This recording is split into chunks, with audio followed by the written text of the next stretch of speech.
ঢাকা বিশ্ববিদ্যালয়ের মতো জাহাঙ্গীরনগর বিশ্ববিদ্যালয়েও আন্দোলনরত শিক্ষার্থীদের উপর হামলার ঘটনা ঘটেছে, যার কারণে বিশ্ববিদ্যালয়ে ছাত্রলীগ প্রবেশে নিষেধাজ্ঞা জারি করা হয়েছে। মঙ্গলবার সন্ধ্যার পর জাহাঙ্গীরনগর বিশ্ববিদ্যালয়ের প্রধান ফটকে এ পোস্টার লাগানো হয়। পোস্টারে লেখা হয়, ছাত্রলীগ প্রবেশ নিষেধ, আদেশক্রমে ছাত্র সমাজ। আজ সকাল থেকেই জাহাঙ্গীরনগর বিশ্ববিদ্যালয়ের নিয়ন্ত্রণ নেন আন্দোলনরত শিক্ষার্থীরা। সারাদিন ছাত্রলীগের নেতাকর্মীরা বিশ্ববিদ্যালয়ে প্রবেশ করতে পারেননি।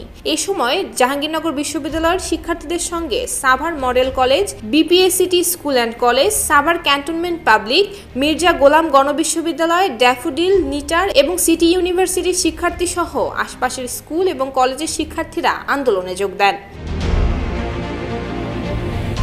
চলমান এই আন্দোলনে জাহাঙ্গীরনগর বিশ্ববিদ্যালয়ের সমন্বয়ক তৌহিদ সিয়াম বলেন, সোমবার রাতে শিক্ষার্থীদের শান্তিপূর্ণ আন্দোলনে ছাত্রলীগ হামলা চালিয়েছিল।